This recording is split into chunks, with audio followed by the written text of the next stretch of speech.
Welcome back. Today we will see unguided media. So far we have seen the guided media.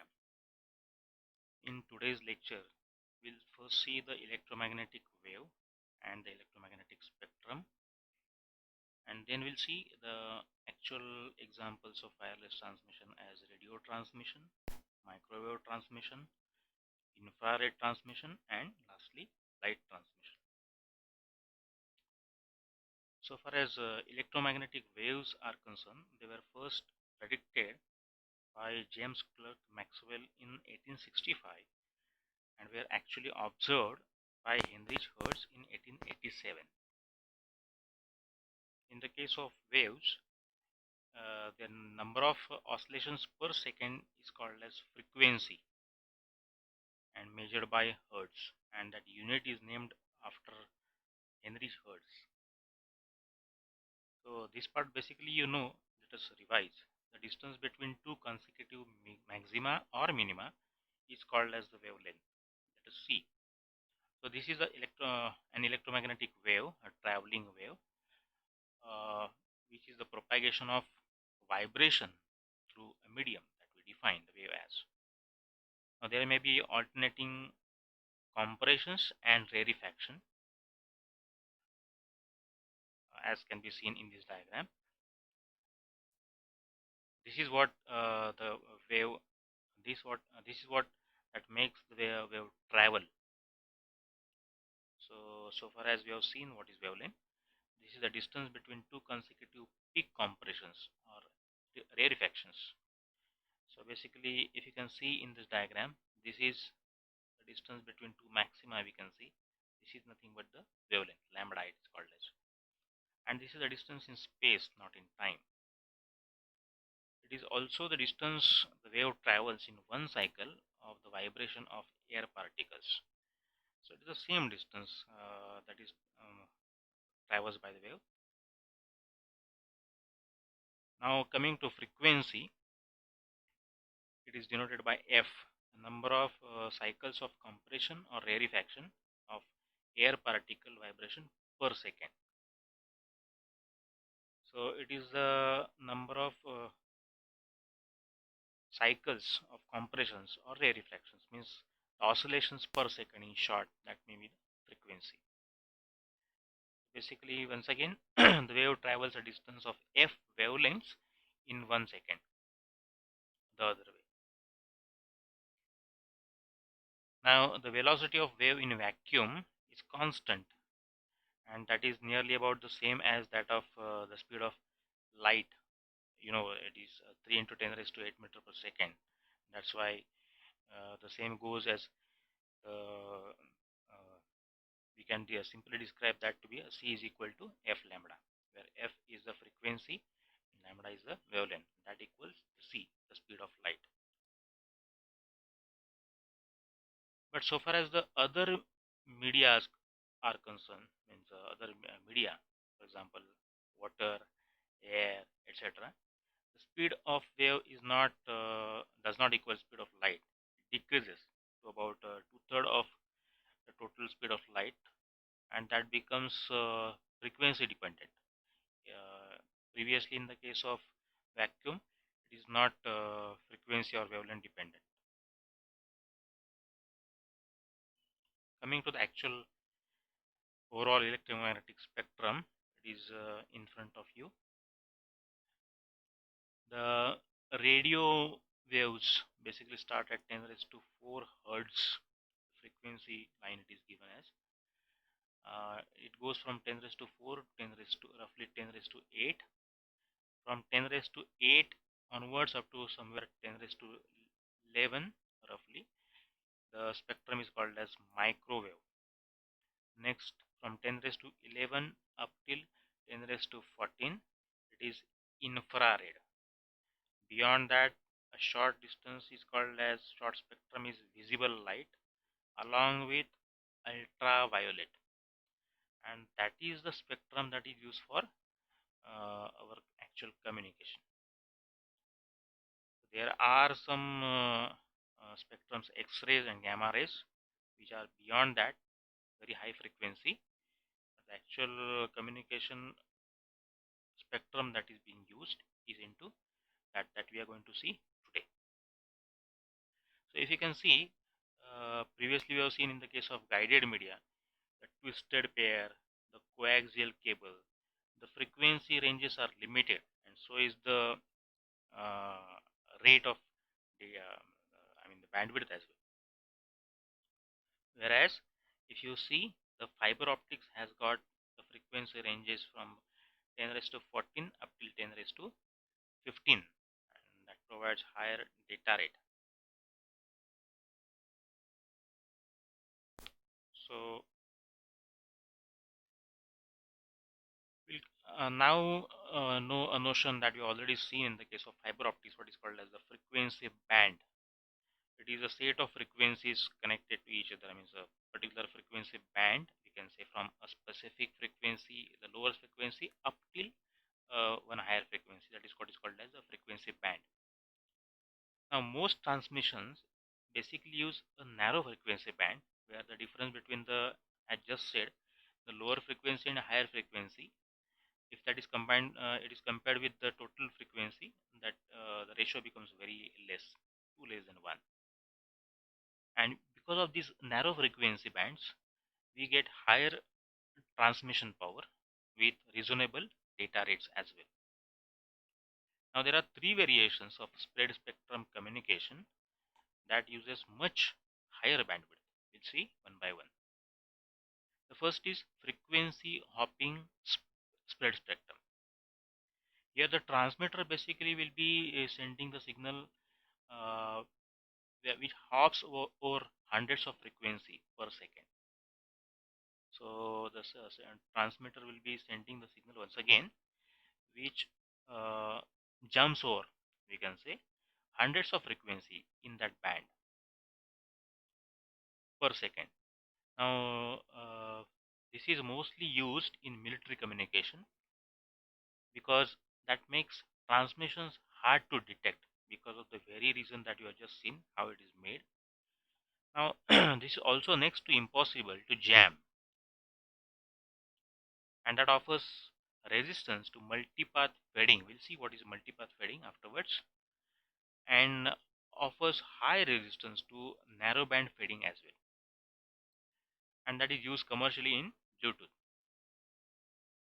The second type is called as direct sequence spread spectrum. Here basically, in the case of a specific band, different signals may be given different code sequences to separate them over a wide frequency band. So we'll see one diagram afterwards. Basically, this is a scheme which is used in CDMA, code division multiple access, which forms the basis of the mobile communication, and it has also got higher resistance to narrowband fading. So it's a combined diagram that describes all these three types: frequency hopping spread spectrum, the direct sequence spread spectrum, and as well as the last time type ultra wideband spread spectrum. We'll see shortly. Basically, here that we can say the signal is jumping over different frequencies per second. Next, the second type that you have seen, that the band which is narrow band, different codes will be given, different signals will be given different codes, that makes these signals not to interfere with each other. That is called as direct sequence spread spectrum. And lastly, the ultra wide band. We'll see.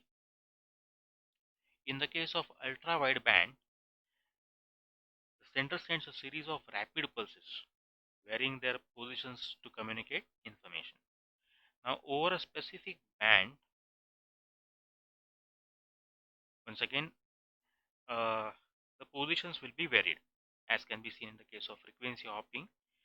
Rapid pulses will be sent, and that too where they vary their positions, and that makes the signal spread thinly over a wide frequency band. And due to the very reason, we'll see there are some advantages. First, for one ultra wideband signal, the bandwidth has to be at least 500 megahertz, or at least 20% of the center frequency band. means the frequency which is at the center of that frequency band. So that is why it is transmitted at very low power, but it allows high bandwidth, and that high bandwidth gives high rates of data transmission. It has got other advantage as well. It is not interfering with other high energy low bandwidth signals because of the high bandwidth. Other signals may not be interfering with this signal, ultra wideband signal, and this ultra wideband signal, because of the very same reason, does not interfere with other signals as well, and that's why it is said to underlay other signals. The reason, once again we'll see, as it is spread over a wide frequency band, it will have a low energy at every specific frequency. That's why it doesn't interfere with other high frequency signals, high energy signals, sorry, and that is why it is called as said to underlay. So once again in the same diagram, ultra wideband signals are said to underlay. So there are other signals which are also along with these ultra wideband signals, but they will not interfere with each other.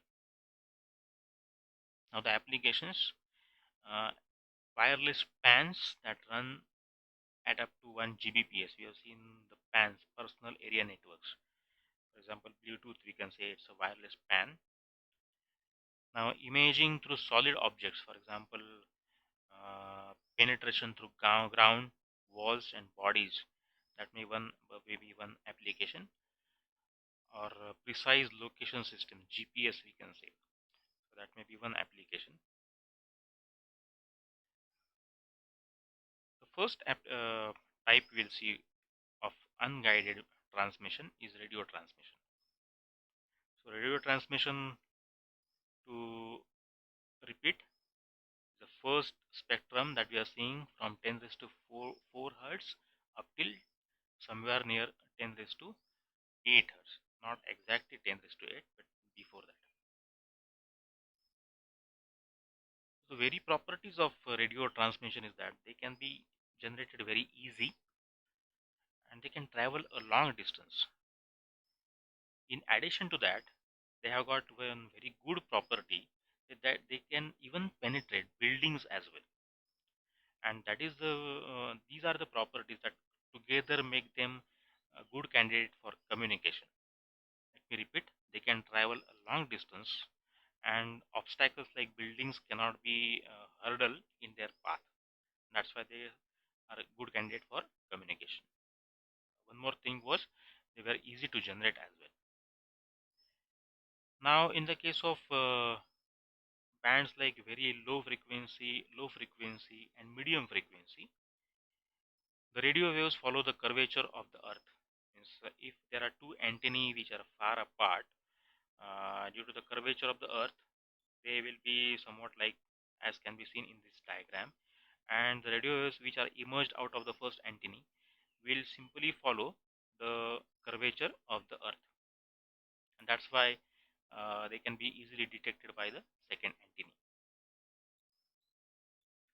Now in the case of other bands like high frequency and very high frequency, uh, the radio waves basically are most sometimes they are grasped by, they are captured by the earth surface itself, and whatever they are left, they may go up in the ionosphere, which is the layer of active particles which is surrounding the earth in the region of 100 to 500 kilometers above the earth, and those radio waves which are incident on the ionosphere, they may be refracted off that ionosphere back onto the earth's surface, and this is how they may be once again trapped by the receiver antennae.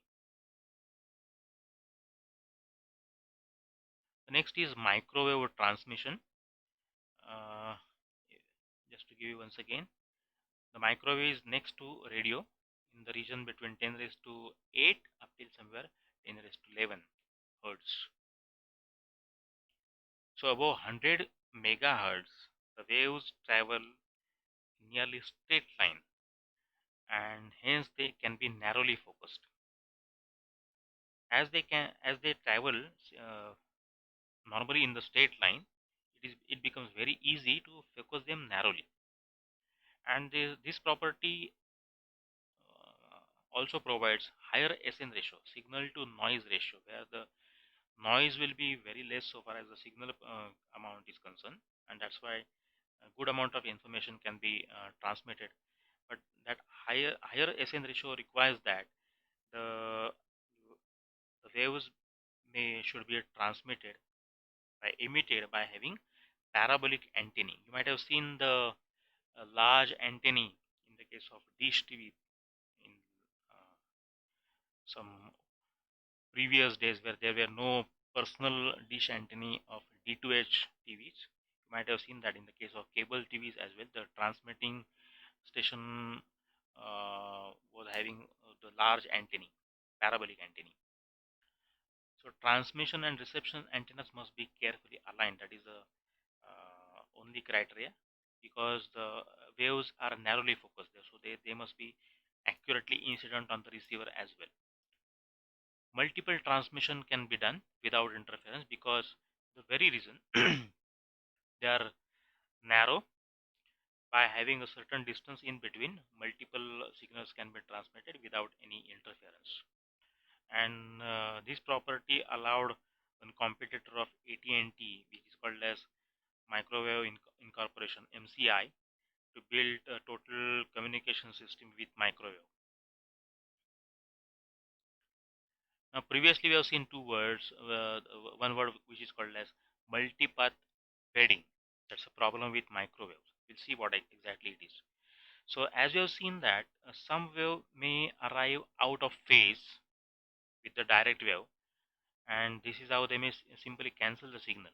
Previously, we have seen that somewhere they may go up in the air and they may be refracted out of that ionosphere. So these particular waves may be arrive out of phase, and this is how they may cancel the overall signal. That is what is called as the multipath fading. Delayed waves may arrive out of phase with the direct wave and can cause cancellation of the whole signal. This is what is called as multipath fading. Now, even though microwave transmission is a widely used technology, because the cost to set up a communication channel is very less. You don't require to lay any cables as such. You simply have to put two antennae, for example, one sender antenna and one receiver antenna, where there is no physical establishment in between. It is relatively inexpensive putting of towers 50 kilometers apart uh, as compared to putting 50 kilometers fiber optic wire, as we have just seen. The next is infrared transmission. The transmission system that we largely used in our household devices, for example, the remote controls for TVs, ACs, and so on. That is widely used for short range communication. The distance that infrared transmission allows is very short, so far as the previous methods of wireless communication, radio, uh, microwave, and things like that they employed. Here, in the case of radio, we have got a large distance. In the case of microwave, also we have got a large distance, some kilometers. But in the case of infrared, the distance is very short. They are relatively directional, easy to produce, and cheap as well. The major drawback, so far as the previous two is concerned, they do not pass through solid objects. You might have seen that if you stand in between your TV and your the remote control simply does not work. This is because the radio, the infrared waves which are emitting out of that remote control cannot pass through your body. Now, this is the very reason. The property of the split spectrum.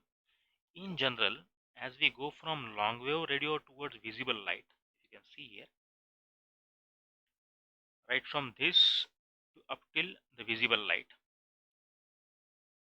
the nature of the wave simply becomes equal to that of light. They behave mostly like light and less like the radio. Light cannot penetrate through solid object. The high frequency waves simply in the same infrared spectrum cannot even penetrate through solid objects. They have got some advantages as well. Can't interfere with a similar system in adjacent rooms or buildings. As we have seen the drawback here, they cannot pass through solid objects. The walls may prohibit one remote control in one room to control some other TV which is simply there in some other room. That's an advantage. That also gives them security against eavesdropping. Eavesdropping is simply seeing a signal which is not allowed, tapping we can say. The security is better than that of radio systems precisely for the same reason. And that is the very reason you don't require license, government license to operate in the case of infrared system. Otherwise, you would have required some license to operate remote controls as well. So far as the desktop application is concerned, they can only be used to connect the notebook computers and printers with the IRDA, the Infrared Data Association standard. But other than that, it is not a major media for communication. The last is light transmission, where light transmission has been used in practice since long. You might have heard stories where persons employed or they use some mirrors to communicate signals by reflecting light. The similar scenario is here as well, if you can see. Now the communication between two buildings where they have got establishment like that. One photo detector is here at one building along with a laser, and a photo detector along with the similar laser on the second building. The laser is emitting a narrow beam onto the photo detector, which is expected to be incident on the photo detector. Now the similar laser is emitting a beam onto the photo detector here. Now the light transmission is inherently unidirectional. That's why this particular arrangement of individual laser and photo detectors is required. It suffers basically from whenever it is used in sunny days, there is a problem. So the heat may be emerging out of those buildings, and that makes turbulence. Convection currents are produced as like seen here, and whatever the laser beam is emitting out, that may be sprayed, and that's why it is missed out of the recipient photo detector here, and that's why the laser beam misses the photo detector here because of the turbulent region created out of the heat which is emerging out of the building because of the uh, rays from sun. That's the problem. Here we get high bandwidth at low cost, and also a security as well because it is difficult to tap. It is relatively easy to install as well. Does not require government license as that was there in the case of microwave as well. Infrared, sorry. In the case of microwave, the license is required. In the case of infrared and light, the license is not required. But the strength of laser, which is the narrow beam, is also a weakness because we need to pinpoint on the recipient photo detector, which is the size of a pin at some meters, some hundreds of meters away. As you have just seen, the wind and temperature can cause problems by distorting the laser beams that cannot even penetrate through rain or thick fog as well. So far as sunny days are concerned, if the weather is good, there is no such problem.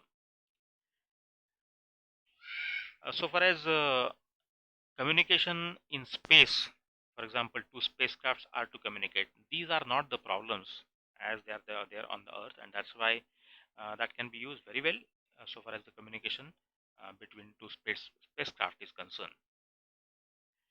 So to summarize, we have seen today the nature of electromagnetic wave.